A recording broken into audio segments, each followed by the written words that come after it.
મિત્રો, ગણેશ ચતુર્થીનો પાવન તહેવાર આવી રહ્યો છે। શું તમને ખબર છે કે આ દિવસે એક નાનું કામ, એક સરળ ઉપાય તમારું ભાગ્ય ચમકાવી શકે છે? કહેવામાં આવે છે કે જો આપણે ગણેશજીના વાહન ઉંદરને એક ખાસ વસ્તુ ખવડાવીએ તો 7 પેઢી સુધી પૈસાની તંગી કદી નથી આવતી। પણ પ્રશ્ન એ છે, આ વાતમાં કેટલી સચ્ચાઈ છે? આ ઉપાય પાછળ શું રહસ્ય છે અને કેવી રીતે તેને સ્વચ્છ અને સકારાત્મક રીતે કરવો? હિન્દુ ધર્મમાં દરેક દેવતા સાથે કંઈક પ્રતીક અને વાહન જોડાયેલું હોય છે। ગણપતિ બાપ્પાનું વાહન છે નાનું, સાદું, પણ ખૂબ જ ચપળ ઉંદર। આ ઉંદર કોઈ સામાન્ય પ્રાણી નથી, એ આપણા મનની ઈચ્છાઓ અને લાલચનું પ્રતીક છે। ગણેશજી જ્યારે આ ઉંદર પર સવાર થાય છે ત્યારે તેનો અર્થ એ થાય કે ગણપતિ આપણી તમામ ઈચ્છાઓને નિયંત્રિત કરી શકે છે અને તેમને યોગ્ય દિશામાં લઈ જઈ શકે છે। પરંપરા મુજબ કહેવામાં આવે છે કે જો તમે ગણેશ ચતુર્થીના એક દિવસ પહેલા અથવા તે દિવસે ઉંદરને થોડું મીઠું ખવડાવો, ખાસ કરીને આ એક વસ્તુ, તો ઘરમાં સમૃદ્ધિ આવે છે। એટલું જ નહીં, કહેવાય છે કે આ ઉપાય 7 પેઢી સુધી પૈસા અને અનાજની કમી થવાતો નથી। આ વાસ્તવમાં શું દર્શાવે છે? સાચી વાત એ છે કે આ માત્ર જાદુ। વિડીયોમાં આગળ વધતા પહેલા જો તમે ઈચ્છો છો કે ગણપતિ બાપ્પાની કૃપા સદાય તમારા અને તમારા પરિવાર પર રહે, ગણપતિ બાપ્પાનો આશીર્વાદથી તમે ખૂબ ઉન્નતિ કરો અને આગળ વધો, તો કમેન્ટ બોક્સમાં જઈને તરત જ ઓમ ગંગ ગણપતાય નમઃ જરૂર લખો। આધ્યાત્મિક અને વાસ્તુશાસ્ત્ર પર આધારિત જ્ઞાન માટે અમારી ચેનલને વાસ્તુ વિશેષ ગુજરાતી ને અવશ્ય સબસ્ક્રાઇબ કરો। વાસ્તુશાસ્ત્ર કહે છે કે ઘરમાં જ્યાં દયા, દાન અને સેવા હોય ત્યાં કદી લક્ષ્મીનો અભાવ થતો નથી। જ્યારે તમે ઉંદરને ખવડાવો છો ત્યારે એ સીધી રીતે દેવાધિદેવ ગણપતિને અર્પણ કરવાનું સમાન ગણાય છે। અને યાદ રાખો, ગણેશજી એ વિઘ્નહર્તા છે। જ્યાં બાપ્પા પ્રસન્ન થાય છે ત્યાંથી અવરોધો દૂર થાય છે અને નવા અવસરના દરવાજા ખુલે છે। મિત્રો, આપણા ગણેશ બાપ્પાનું વાહન છે ઉંદર। પહેલી નજરે તો ઉંદર બહુ નાનું, ચપળ, ક્યારેક શરારતી લાગે, પણ એ પ્રતીક છે આપણા જીવનની નાની મોટી ઈચ્છાઓનું। વિચાર કરો, રોજિંદા જીવનમાં કેટલીય નાની નાની ઈચ્છાઓ હોય છે। નવા કપડાં લેવાની, મીઠાઈ ખાવાની, એક સરસ મકાન બનાવવાની કે બાળકોને સારા ભવિષ્ય આપવા જેવી। આ બધી ઈચ્છાઓ એ ઉંદર જેવી છે, નાની પણ સતત દોડતી રહે છે। જ્યારે આપણે ગણેશજીના ઉંદરને ખવડાવીએ છીએ ત્યારે તેનો અર્થ માત્ર એટલો નથી કે ઉંદરને અન્ન આપ્યો। એનો ઊંડો અર્થ છે મનના નાના ઈચ્છાઓને સ્વીકારીને તેમને સકારાત્મક રીતે પૂરા કરવાની કળા શીખવી। જો આપણે પોતાની ઈચ્છાઓને દબાવી દઈએ, અવગણીએ કે ગલત રીતે પૂરી કરીએ તો એ ઈચ્છાઓ ઉંદર જેવી તોફાન મચાવી નાખે છે। પણ જ્યારે આપણે તેમને અન્ન આપીએ, એટલે કે પ્રેમ, સમજણ અને યોગ્ય દિશા, ત્યારે એ ઈચ્છાઓ આપણું જીવન સંતુલિત બનાવી દે છે। આથી જ કહેવાય છે કે જે વ્યક્તિ દયાથી આપે છે, પોતાના મનના નાના તણાવને સ્વીકારીને દયાથી વર્તે છે, તેના અંદર ધર્મ અને સમૃદ્ધિનું બીજ ઉગે છે। તે બીજ માત્ર એક પેઢીને નહીં પણ 7 પેઢી સુધી ફળ આપે છે। એટલે જ લોકો કહે છે કે 7 પેઢી સુધી ધન નહીં ખૂટે। ખરેખર આ પૈસા નહીં પણ માનસિક શાંતિ, કુટુંબમાં પ્રેમ અને સમૃદ્ધિની લાગણીનો આશીર્વાદ છે। તો મિત્રો, ઉંદરને ખવડાવવું એટલે માત્ર ખોરાક આપવો નહીં, એ એક સંકેત છે। ઈચ્છાઓને માન આપો, દયાથી જીવો અને ધૈર્યપૂર્વક આત્માને વિશાળ બનાવો। હવે તમે વિચારતા હશો કે ઘરમાં ઉંદરને ખવડાવવું તો મુશ્કેલ છે, એથી ગંદકી, રોગ વગેરેની ભીતિ રહે છે। તો એનો ઉપાય શું? તમે શું કરી શકો? ઘરની બહાર, દરવાજા પાસે અથવા બગીચામાં થોડું ગોળ કે લાડુ મૂકી શકો। જો શક્ય ન હોય તો ગણેશજીની મૂર્તિ પાસે નાનું ઉંદર માટી કે પિત્તળનું રાખીને તેને મીઠાઈ અર્પણ કરો, પછી એ મીઠાઈ પક્ષીઓને કે ગાયને ખવડાવી દો। આ રીતે પરંપરા પણ જળવાઈ રહી અને વ્યવહારિક મુશ્કેલી પણ નહીં રહે। ઉંદરને ખવડાવવાની વાત પાછળનો સાચો અર્થ છે નાની નાની ઈચ્છાઓનો પણ સન્માન કરવો, દયા અને કરુણા વડે દરેક જીવને માન આપવું। આપણે જ્યારે દયાળુ બનીએ છીએ ત્યારે ઘર પરિવારની ઊર્જા બદલાય છે। સકારાત્મક વિચાર અને કરુણાભાવ આપણા ઘરમાં સુખ, શાંતિ અને ધન સંપત્તિનું આગમન કરે છે।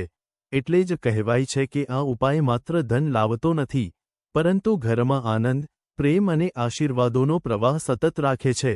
કોઈ પણ પવિત્ર ઉપાયની શરૂઆત પહેલા એક વાત હંમેશા યાદ રાખવી: શુદ્ધતા એટલે શક્તિ. જો ઘર અશુદ્ધ હોય, આસપાસ ગંદકી કે ઉર્જા નબળી હોય, તો ઉપાયનું ફળ અધૂરું રહે છે. તો પહેલું પગલું છે ઘરની સફાઈ. સવારે વહેલો સમય, સૂર્યોદય પહેલા કે પછીનો શ્રેષ્ઠ માનવામાં આવે છે. આ સમયે સૂર્યકિરણો સાથે પ્રકૃતિની પોઝિટિવ ઉર્જા ઘરમાં પ્રવેશે છે. ઘરનો પ્રવેશદ્વાર સારી રીતે સાફ કરો. પૂજાનું સ્થાન કે ખૂણું પવિત્ર બનાવો. તેમાં ધૂપ કે દીવો કરો. શક્ય હોય તો આસપાસ ગંગાજળ કે સામાન્ય શુદ્ધ પાણી છાંટો. હવે ઉપાય માટે શું કરવું? વિડીયોમાં આગળ વધતા પહેલા જો તમે ઈચ્છો છો કે ગણપતિ બાપ્પાની કૃપા સદાય તમારા અને તમારા પરિવાર પર રહે, ગણપતિ બાપ્પાનો આશીર્વાદથી તમે ખૂબ ઉન્નતિ કરો અને આગળ વધો, તો કમેન્ટ બોક્સમાં જઈને તરત જ ઓમ ગંગ ગણપતાય નમઃ જરૂર લખો. સવારે જ એક નાની પ્લેટ લાવો.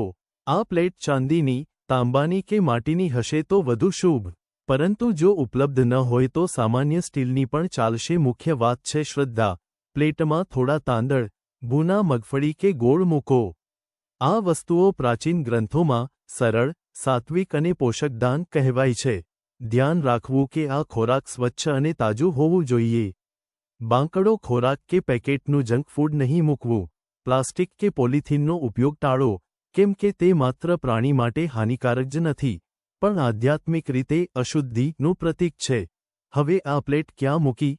તમારા ઘરની બહાર, દરવાજાની બાજુ કે બારીની બહાર, જ્યાં ઉંદર કે અન્ય પ્રાણી સહજતાથી આવી શકે. શક્ય હોય તો બેકયાર્ડ કે બગીચામાં મૂકો, જેથી પર્યાવરણને પણ ફાયદો થાય. આ રીતે તમે માત્ર એક ઉપાય જ નથી કરતા, પરંતુ પ્રકૃતિ, પ્રાણી અને ઉર્જાને જોડતા હોવ છો. ઘણા લોકો કહે છે ઘરમાં ઉંદરને ખવડાવવું વ્યવહારિક રીતે મુશ્કેલ છે. સ્વચ્છતા અને સ્વાસ્થ્યને લઈને ચિંતા યોગ્ય છે. તો એ માટે એક પ્રતિકાત્મક રીત છે, જે એટલી જ અસરકારક છે. વિડીયોમાં આગળ વધતા પહેલા જો તમે ઈચ્છો છો કે ગણપતિ બાપ્પાની કૃપા સદાય તમારા અને તમારા પરિવાર પર રહે, ગણપતિ બાપ્પાનો આશીર્વાદથી તમે ખૂબ ઉન્નતિ કરો અને આગળ વધો, તો કમેન્ટ બોક્સમાં જઈને તરત જ ઓમ ગંગ ગણપતાય નમઃ જરૂર લખો. માટી કે પેપર મેશથી એક નાની ઉંદરની મૂર્તિ બનાવો. તેને ગણપતિના પૂજા સ્થળે રાખો. એક મોઢીની લાડુ કે ગોળનો ટુકડો તેના આગળ ચઢાવો. પૂજા પૂર્ણ થયા પછી તે લાડુ કે ગોળનો ટુકડો પક્ષીઓને ખવડાવી દો, અથવા વૃક્ષની છાયામાં મૂકી દો. આ રીતે ઉપાયની પરંપરા પણ જળવાઈ રહે છે અને ઘરની સ્વચ્છતા પણ રહે છે. હવે એક જરૂરી વાત. ઉપાય કરતી વખતે આપણને હંમેશા યાદ રાખવું જોઈએ કે કોઈ પ્રાણીને નુકસાન ન પહોંચાડવું. પરંપરા માને છે કે ઉંદરને ખવડાવવાથી ગણપતિ પ્રસન્ન થાય છે, પરંતુ તેનો અર્થ એ નથી કે ઘરના અંદર ઉંદરોને દોડાવવાનો કે ગંદકી વધારવાનો. જો તમે ખરેખર ઉંદરને ખવડાવવું ઈચ્છો તો સારું રહેશે કે ઘરની બહાર, બાગમાં કે ખુલ્લી જગ્યા પર થોડું અન્ન મૂકો.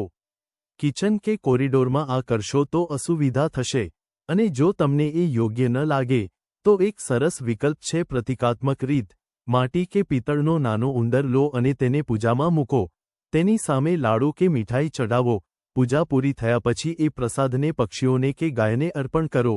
આ રીતે તમે પરંપરા પણ નિભાવો અને સ્વચ્છતા પણ જાળવો. અને મિત્રો, એક વધુ નાની યાદ, આ ઉપાયનો હેતુ પૈસા કમાવવાનો જાદુ નથી. એ તો માત્ર વિશ્વાસ, દાનની ભાવના અને સકારાત્મક ઉર્જા છે, જે આપણા જીવનમાં સમૃદ્ધિ લાવે છે. તો ક્યારેય બચેલા ભોજનનો ડગલો ન કરો કે ગંદકી ન કરો. ભક્તિમાં સ્વચ્છતા અને દયાળુતા, એ જ સત્ય ઉપાય છે. હવે વાત કરીએ વાસ્તુની. ઘણા લોકો માને છે કે ગણપતિજીની સ્થાપના માત્ર પૂજા નથી, પરંતુ ઘરમાં ઉર્જાનું કેન્દ્ર બનાવવાનું કાર્ય છે.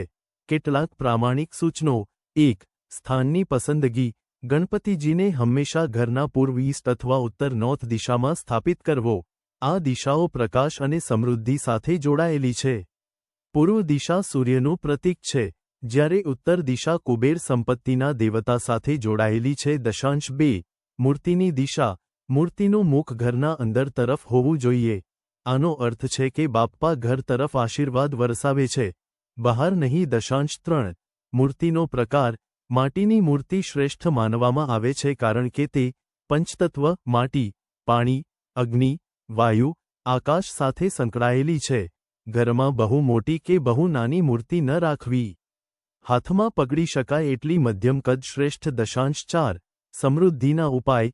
પૂજાના સમયે મૂર્તિના આગળ એક નાની કોટલી માટીની કે તાંબાની રાખો જેમાં સિક્કા અથવા થોડું અનાજ મૂકો. આ પ્રતીક છે ધનની સાતત્ય, પરંતુ યાદ રાખો, આ સંપત્તિનો દેખાવ નથી. આ નમ્રતા અને કૃતજ્ઞતાનું પ્રતીક છે. 5. ધ્યાન અને દીવો. દરરોજ સાંજના સમયે એક દીવો પ્રગટાવો. ઘીનો દીવો હોય તો શ્રેષ્ઠ. વાસ્તુ અનુસાર દીવો માત્ર પ્રકાશ નહીં, પરંતુ અજ્ઞાનનો અંધકાર દૂર કરે છે. મિત્રો, આ ઉપાય કે વાસ્તુ નિયમો માત્ર દેખાવ કે ધનની લાલસા માટે નથી. આ એક માર્ગ છે જીવનને શુદ્ધ, સંતુલિત અને સમૃદ્ધ બનાવવાનો. ઉંદરને ખવડાવવાનો ઉપાય આપણને યાદ અપાવે છે કે નાની જીવોની કાળજી રાખવી પણ એક મહાન પૂજા છે. વાસ્તુ ઉપાય આપણને શીખવે છે કે ઘરનો દર ખૂણો ઊર્જા સાથે ભરેલો છે, અને જો આપણે તેને યોગ્ય રીતે સંચાલિત કરીએ તો ઘર માત્ર મકાન નહીં, પણ આશીર્વાદનો મંદિરો બની જાય છે. એટલે આ વર્ષે ગણેશ ચતુર્થીએ આ ઉપાય અજમાવો. શ્રદ્ધાથી કરો, વિશ્વાસ રાખો, કારણ કે જ્યાં ભક્તિ છે ત્યાં સંપત્તિ તો આપોઆપ આવે છે. ચાલો હવે આ સોપાનને પૂર્ણ કરતા પહેલા એક નાની પ્રાર્થના કરીએ. દિલથી એક વખત બોલો, ઓમ ગં ગણપતાય નમઃ, ઓમ ગામ ગણપતાય નમઃ. આ મંત્ર બોલતા કલ્પના કરો કે બાપ્પા તમારા જીવનમાંથી દરેક અવરોધ દૂર કરી રહ્યા છે. મનની નાની મોટી ઈચ્છાઓને સાચી દિશામાં માર્ગદર્શન આપી રહ્યા છે. તમારા પરિવાર પર પ્રેમ વરસી રહ્યો છે, ઘરમાં સમૃદ્ધિ આવી રહી છે અને જીવનમાં શાંતિ ફેલાઈ રહી છે. યાદ રાખો, સાચી સંપત્તિ છે શાંતિ, પ્રેમ અને સંતોષ. મિત્રો, જો તમને આ વાત ગમી હોય તો જરૂરથી શેર કરજો જેથી બીજાને પણ લાભ મળે. અને કોમેન્ટમાં લખજો કે તમે કઈ રીત અપનાવશો. ઉંદરને સીધું ખવડાવશો કે પ્રતિકાત્મક રીતથી ઉપાય કરશો. હેપ્પી ગણેશ ચતુર્થી. દયાળુ રહો, સ્વચ્છ રહો અને બાપ્પાના આશીર્વાદ સાથે હંમેશા ખુશ રહો.